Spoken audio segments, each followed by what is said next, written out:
Hello and welcome to online lectures of Melbourne Academy 10th Standard All Subject Question Bank with Solution। मैं विशाल sir continue करेंगे आगे का lecture. Last lecture हमने solve किया था, हमने देखा था answer conventional type of rainfall is not prominent in India, उसका आंसर देखा था। आज का लेक्चर कंटिन्यू होने जा रहा है from 8th question, that is tropical cyclones occur rarely in Brazil. Tropical cyclones जो होते हैं वो ब्राज़ील में बहुत रेयरली अकर करते हैं। In the coastal region of Brazil near equator, coastal region जो है ब्राज़ील का उसके इक्वेटर के पास differences in temperature are negligible, मतलब वहाँ पे टेम्परेचर का जो डिफरेंस होता है, मतलब टेम्परेचर का जो बदलाव होता है बहुत ही कम देखा जा सकता है। The wind move in vertical direction to the equatorial region, यहाँ से विंड जो है वो वर्टिकल डायरेक्शन में इक्वेटोरियल रीजन की तरफ मूव होता है। Similarly the convergence zone of the trade wind is weak here, यहाँ पे ट्रेड विंड्स जो होता है उसकी जो ताकत होती है वो बहुत ही वीक होती है। As a result cyclones are not found, इसी वजह से इस जगह पर साइक्लोन्स नहीं बनते हैं। As a result tropical cyclones occur rarely in Brazil.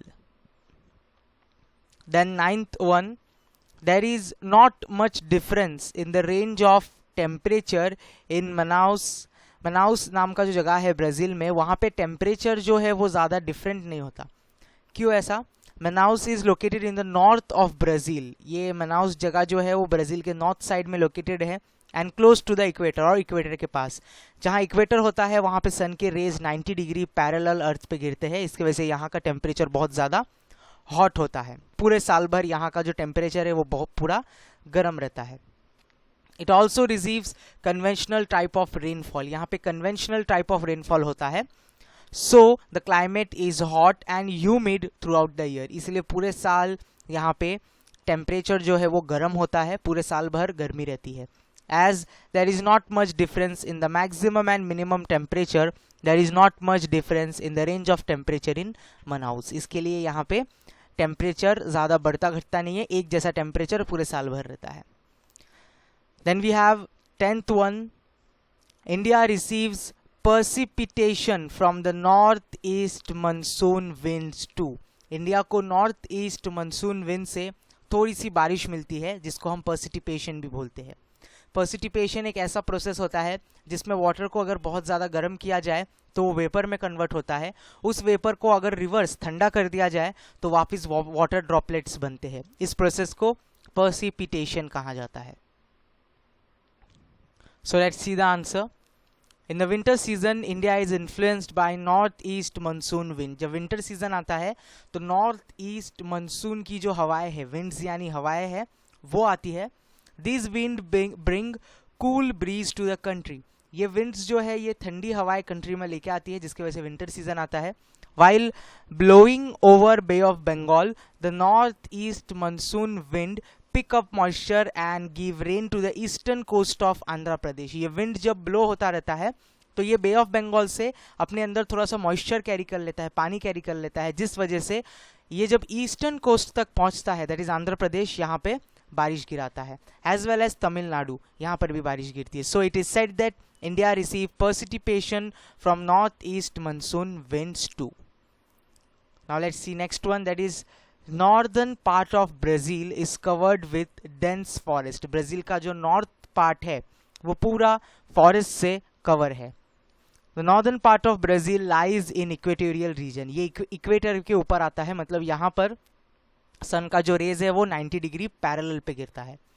It receives ample sunlight and about 20,000 millimetre of rain through out the year, यहाँ पे सनलाइट भी प्रॉपर मिलती है और यहाँ पे बारिश भी एकदम प्रॉपर होती है। In this region the growth of vegetation is very rapid, जिस वजह से जहाँ पे ज़्यादा बारिश और ज़्यादा सूरज की किरणें मिलती है वहाँ पे जो प्लांट्स होते हैं वो बहुत ज़्यादा ग्रो करते हैं, and that is the reason that northern part of Brazil is covered with dense and evergreen forest.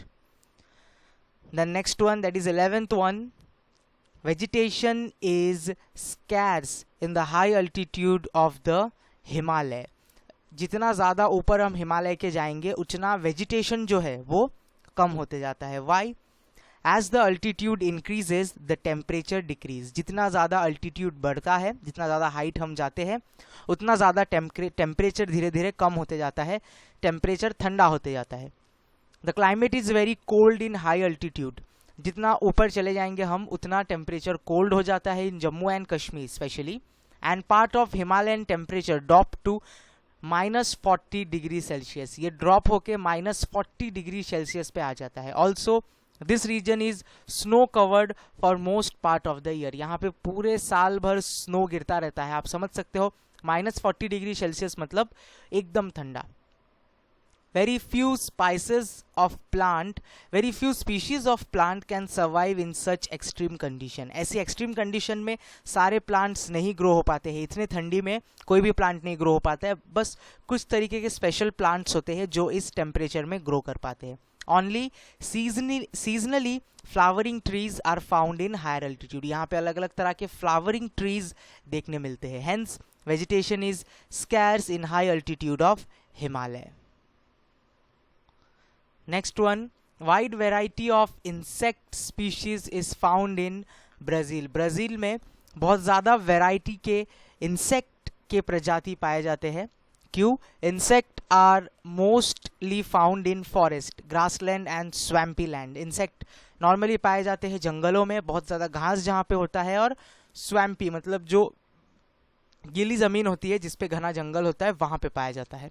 Many insect eat leaves, कुछ इंसेक्ट जो होते हैं वो लीव्स ज़्यादा खाते हैं, कुछ इंसेक्ट ग्रास ज़्यादा खाते हैं, और कुछ इंसेक्ट को नेक्टर चाहिए रहता है। Nectar is a juice from a flower.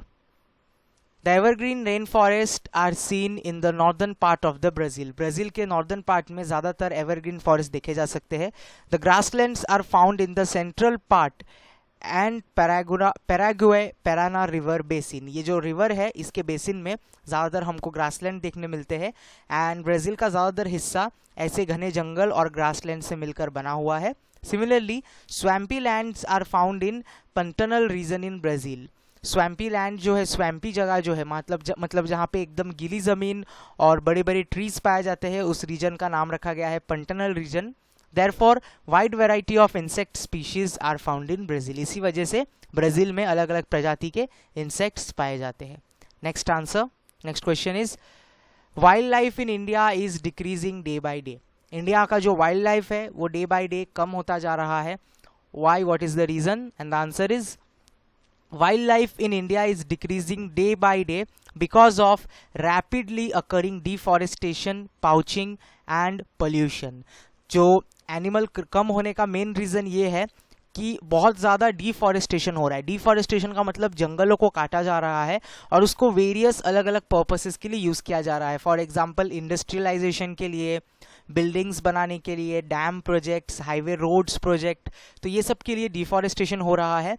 Pouching यानी कि हंटिंग बहुत ज़्यादा लेवल पे किया जा रहा है, एज वेल एज पोल्यूशन की वजह से भी एनिमल्स की संख्या कम होती जा रही है।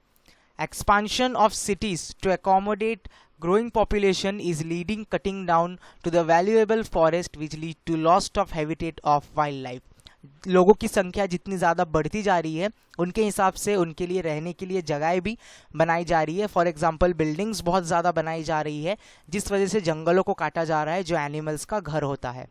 Also problem of pollution has become severe due to urbanization. Various types of pollution have threatened the lives of many of the species.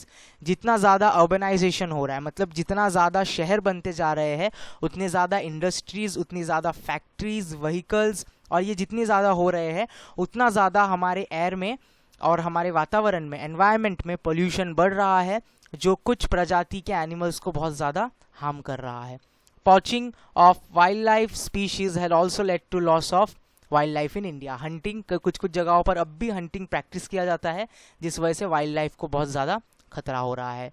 And there is another last reason, agricultural practice like shifting cultivation has also reduced the forest cover leading to loss of wildlife habitat. Agriculture करने की वजह से जंगल को काटे जा रहे हैं और उस लैंड को एग्रीकल्चर पर्पस के लिए यूज़ किया जा रहा है जिसकी वजह से वाइल्ड लाइफ जो है वो कम हो रहा है इंडिया का। Next question, like India there is a need of conservation of forest in Brazil too. जैसे इंडिया में हमें फॉरेस्ट्स को प्रोटेक्ट करना है, सेम तरीके से ब्राज़ील में भी फॉरेस्ट और वाइल्ड लाइफ को प्रोटेक्शन चाहिए. Why, what is the reason? Let's see. Like India, Brazil is facing the problem of degradation of environment due to deforestation. Brazil में भी बहुत ज़्यादा डिफॉरेस्टेशन होता है. ब्राज़ील में भी जंगलों को काटे जा रहे हैं और घर और ये सब बनाए जा रहे हैं. वहाँ पे भी बहुत ज़्यादा पोल्यूशन हो रहा है. स्लैश एंड बर्न एग्रीकल्चर, वहाँ पे भी एग्रीकल्चर बर्निंग की जाती है. मतलब एग्रीकल्चर जहाँ पर किया जाता है, एग्रीकल्चर हो जाने के बाद उस जगह पे आग लगा दी जाती है, बर्न एग्रीकल्चर, जिसमें से बहुत ज़्यादा हीट और कार्बन डाइऑक्साइड रिलीज होता है जो आसपास के रहने वाले जानवरों के लिए खतरा बन जाता है. Illegal smuggling of wild animal, यहाँ पे इलीगल स्मगलिंग भी होता है वाइल्ड एनिमल्स का. Trees are being cut down to obtain wood, trees को काटे जाते हैं वुड्स के लिए, leading to large scale deforestation in both the countries. इसलिए इन दोनों कंट्री में डिफॉरेस्टेशन बहुत ज़्यादा हो रहा है. Also problem of pollution has become severe due to urbanisation. जितना ज़्यादा हमारे यहाँ पे शहर बनते जा रहे हैं उतना ज़्यादा व्हीकल्स, फैक्ट्रीज बढ़ती जा रही है जो पोल्यूशन कर रही है और ये वाइल्ड लाइफ को खतरा पहुँचाता है. Various type of pollution have threaten the life of many species. कुछ प्रजातियाँ एनिमल्स की अभी ख़त्म हो चुकी है और कुछ प्रजातियाँ एनिमल्स की ख़त्म होने की कगार पर है. Agriculture practised like slash and burn agriculture has reduce the forest cover in Brazil. Brazil में एग्रीकल्चर की वजह से फॉरेस्ट जो है वो बहुत कम हो चुका है. Like India, problem of illegal smuggling of animal had affect the Brazil. जैसे इंडिया में स्मगलिंग होता है एनिमल्स का, उसी तरीके से ब्राज़ील में भी एनिमल्स के बहुत स्मगलिंग्स होते हैं. Hence there is need for conservation of forest in both Brazil and India.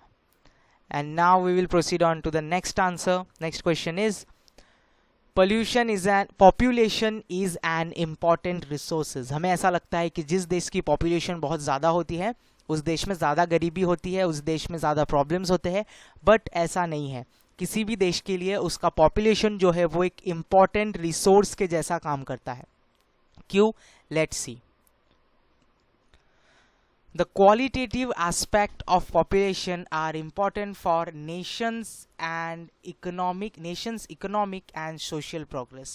Population हमारा चाहे कैसा भी हो, बट क्वालिटेटिव पॉपुलेशन होना चाहिए. मतलब हमारे पॉपुलेशन का क्वालिटी जो है वो ज़्यादा होना चाहिए, तो वो किसी भी कंट्री के ग्रोथ के लिए बहुत अच्छा होता है.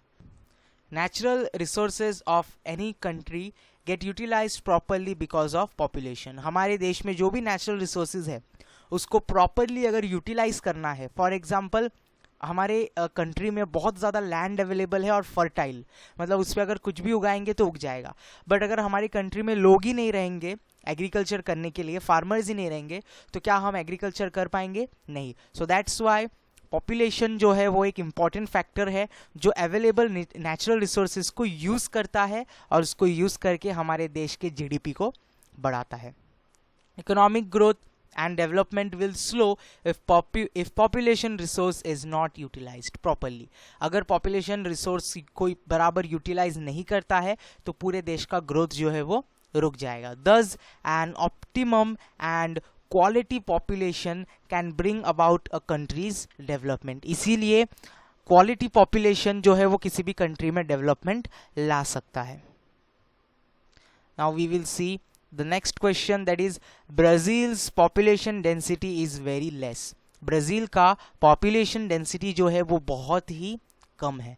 Brazil is the 5th largest country in the world. Brazil जो है वो पूरे कंट्री का 5th largest population है with respect to area and population of about 19 crore. Brazil के जो टोटल लोगों की संख्या है वो है 19 करोड़ और इंडिया की बात की जाए तो 130 to 140 करोड़ के बीच का है. मतलब ब्राज़ील का पॉपुलेशन जो है बहुत कम है. It occupies 5.6% of total land area and accounts only for 2.78 of the world's total population. Brazil में पूरे दुनिया का 5.6% लैंड का हिस्सा है जिसमें पूरे दुनिया के 2.78% के लोग रहते हैं. thus Brazil occupy more percent of world's land and less percent of total population. इसीलिए ब्राज़ील में लैंड की संख्या बहुत ज़्यादा है और उसके मुकाबले पॉपुलेशन जो है वो बहुत कम है. Therefore, density of population is very less in Brazil. इसीलिए population density ब्राज़ील का बहुत कम है, अराउंड 23% पर स्क्वायर किलोमीटर, मतलब 23 लोग एक स्क्वायर किलोमीटर में आते हैं वहाँ पर। इंडिया की बात की जाए तो वो नंबर जो है बहुत ज़्यादा हो जाता है। अब हम पढ़ने वाले हैं इंडिया का। India's population density is high. India का पॉपुलेशन डेंसिटी जो है बहुत ज़्यादा है। India is the second most populous country in the world. पूरे इंडिया में, पूरे वर्ल्ड में इंडिया जो है वो सेकेंड मोस्ट पॉपुलस कंट्री है, विथ पॉपुलेशन अबाउट 121 करोड़। इसमें इंडिया में 121 करोड़ लोग रहते हैं।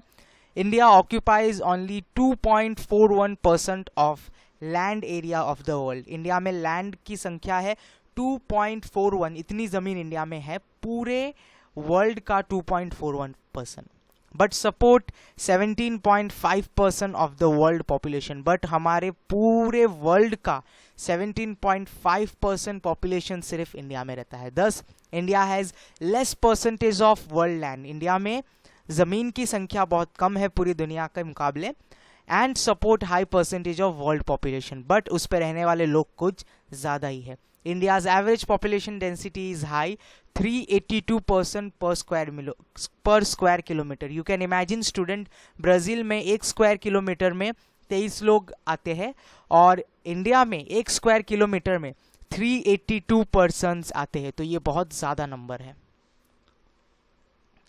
Density of population is sparse in Amazon basin. Amazon basin में डेंसिटी पॉपुलेशन जो है बहुत स्पार्स है। ऐसा क्यों? ये आंसर हमने इसके पहले भी किया हुआ है कि अमेजॉन बेसिन, अमेजॉन जंगल जो है वहाँ बहुत घना जंगल है, 2000 मिलीमीटर का जो रेनफॉल उसको मिलता है, और वहाँ पे बहुत ज़्यादा सनलाइट गिरता है, जिसके लिए जंगल बहुत घने हैं, और बहुत ज़्यादा वाइल्ड लाइफ है वहाँ पर, जो कि इंसानों के रहने की सूटेबल नहीं है। इसके लिए यहाँ पे स्पार्स पॉपुलेशन देखा जाता है, कम पॉपुलेशन देखा जा सकता है। Population density is high in Ganga plain. ये आंसर भी हमने इसके पहले किया हुआ है। पॉपुलेशन डेंसिटी जो है वो गंगा के आसपास लोग ज़्यादा रहते हैं, बिकॉज यहाँ की ज़मीन जो है बहुत ही उपजाऊ है, कल्टिवेबल है, फर्टाइल है, इसके लिए लोग इसके आसपास ज़्यादा रहते हैं। Availability of water is the major factor affecting settlement. जहाँ पे पानी बहुत अच्छे से हमको मिलता है, ज़्यादा मात्रा में अच्छी क्वालिटी का पानी मिलता है, उसी के आसपास लोग ज़्यादा पाए जाते हैं। So water is the major factor affecting settlement because water is required for survival of living being. इंसानों को जिंदा रहने के लिए one of the main and most important ingredient water होता है। वो वाटर यूज करता है ड्रिंकिंग के लिए, कुकिंग के लिए, एग्रीकल्चर और इंडस्ट्री, सब चीज़ में वाटर की ज़रूरत पड़ती है।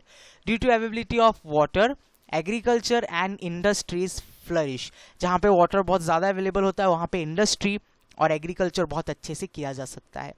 Generating employment opportunity and leading to development of settlement. जितना ज़्यादा वाटर होता है वहाँ पे एम्प्लॉयमेंट अपॉर्चुनिटी ऑटोमेटिकली बढ़ जाती है और डेवलपमेंट होने लगता है। Shortage of water will hamper the growth of agriculture and industry. अगर पानी का शॉर्टेज हुआ तो ग्रोथ ऑफ इंडस्ट्रीज जो है वो कम हो जाएगी, which lead to less development of the settlement. Now we will do the next one.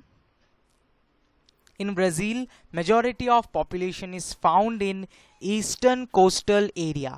Brazil में ज़्यादातर पॉपुलेशन, मतलब ज़्यादातर लोगों की संख्या जो है वो ईस्टर्न कोस्टल एरिया में पाया जाता है। Although the coastal climate is not hot and humid, the flat land is limited due to rugged topography. तो यहाँ का जो क्लाइमेट है वो बहुत ही ज़्यादा हॉट और ह्यूमिड है, बट यहाँ पे पहाड़ थोड़े से कम है। ईस्टर्न कोस्टल एरिया में पहाड़ थोड़े से कम है, इसीलिए यहाँ पे गर्मी थोड़ी सी कम महसूस होती है। The eastern coast of Brazil has good water supply and large range of natural resources. यहाँ पे बहुत ज़्यादा अच्छा पानी का सप्लाई है और नेचुरल रिसोर्सेज ईजिली पाए जाते हैं। Region has rich fertile soil which is most suitable for coffee cultivation. यहाँ की जो ज़मीन है ईस्टर्न कोस्टल ब्राज़ील की, वहाँ पे बहुत ही फर्टाइल सॉइल पाया जाता है, मतलब इस सॉइल में कॉफ़ी हम बहुत अच्छे से उगा सकते हैं। The region is rich in mineral like iron ore and has a steady power supply. यहाँ पे मिनरल्स, आयरन बहुत ज़्यादा पाया जाता है और यहाँ पे इलेक्ट्रिसिटी की सप्लाई बहुत अच्छी है। An excellent transportation facility also available here. यहाँ पे ट्रांसपोर्टेशन की फैसिलिटी बहुत ज़्यादा अच्छी है। Due to these factors agriculture, industry, trade flourish and settlement increase. इसीलिए यहाँ पे एग्रीकल्चर, इंडस्ट्री और ट्रेड बहुत अच्छे से फ्लरिश हो सकती है। So the majority of Brazil population is found in eastern coastal area, इसीलिए यहाँ पे ज़्यादा पॉपुलेशन पाया जाता है। Urbanisation is increasing rapidly in India. Next question, ये आज का हमारा लास्ट क्वेश्चन होगा, उसके बाद आगे का लेक्चर हम नेक्स्ट डे कंटिन्यू करेंगे। सो फटाफट देख लेते हैं। अर्बनाइजेशन जो है इंडिया में बहुत ज़्यादा इंक्रीज हो रहा है, and what is the reason? In India there has been growing industrialisation. Urbanisation का पहले मतलब बताता हूँ मैं। अर्बनाइजेशन का मतलब होता है गांव से शहर बनना। पहले इंडिया में गांव बहुत थे, बट अब धीरे धीरे हर गांव जो है वो शहर में बदलता जा रहा है। And the reason, in India there is been growing industrialisation. India में बहुत ज़्यादा इंडस्ट्रीज बन रही है, leading to availability of jobs in urban area, जिसके वजह से हमारे यहाँ पे जॉब अपॉर्चुनिटीज़ बहुत ज़्यादा मिल रही है हमको। Urban areas have better facilities and amenities. Urban area में बहुत ज़्यादा अच्छा पानी का सप्लाई, अच्छा इलेक्ट्रिसिटी, अच्छा हेल्थ, अच्छा एजुकेशन पाया जाता है। इसके लिए सब लोग हर जगह पे इंडिया के अर्बनाइजेशन हो रहा है। There is increase migration of people from rural areas to urban area. लोग गांव छोड़कर शहर आते हैं अच्छी अपॉर्चुनिटी, अच्छी जॉब और अच्छा स्टैंडर्ड ऑफ लिविंग पाने के लिए। The urban population is increasing due to expansion of urban centre and emergence of new town. इसीलिए इंडिया के अलग अलग हिस्सों में नए नए टाउन्स बन रहे हैं, अर्बनाइजेशन प्लान हो रहा है, and this way urbanisation is rapidly increasing in India. I think हमको ये छोटा सा जो लास्ट का आंसर है इसको भी इस एपिसोड में ले लेना चाहिए, कर लेना चाहिए। तो चलिए आज का फिर लास्ट ये करेंगे हम 23rd। Settlements are sparse in north eastern Brazil. हमने इसके पहले क्वेश्चन में देखा कि ब्राज़ील के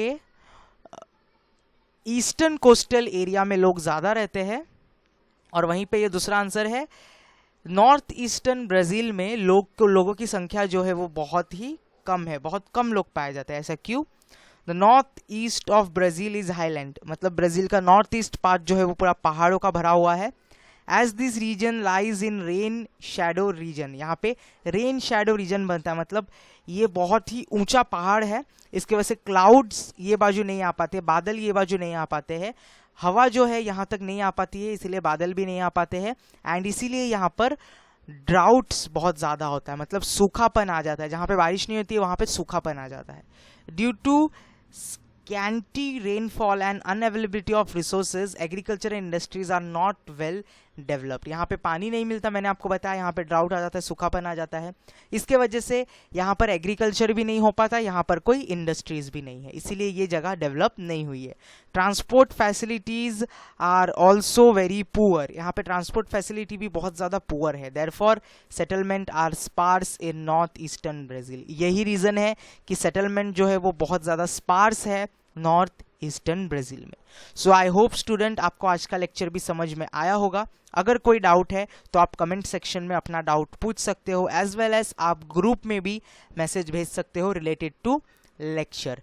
and your homework will be, आज हमने जितने भी आंसर्स आज के लेक्चर में डिस्कस किए हैं वो सारे आंसर्स आप 1 टाइम प्रैक्टिस करोगे, देखकर लिखोगे, एंड नेक्स्ट टाइम आप वही सेम आंसर्स बिना देखकर लिखने की कोशिश करोगे। अगर आप ऐसा प्रैक्टिस करते हो, I can guarantee you can score very good marks and pass out with good percentage. तो अगर आपको अच्छा परसेंटेज, अच्छा मार्क्स चाहिए, you have to take efforts. We are putting our 100%, we need 100% from your side. So students, thank you for attending this lecture. ऐसे ही सारे lectures YouTube पर ही होंगे। मैं आपसे पर्सनली वीडियो कॉल पे बात करूंगा, जिसका शेड्यूल मैं ग्रुप में डिक्लेयर करूंगा कि कब मैं सबके साथ ऑफिशियली बात करने वाला हूं वीडियो मीटिंग में। वीडियो मीटिंग के लिए हम गूगल मीट यूज़ करने वाले हैं, मैं बाकी स्टूडेंट्स को भी इन्फॉर्म कर दूंगा। तो चलो फिर आज के लिए बस इतना ही, मिलेंगे अगले लेक्चर में। Thank you.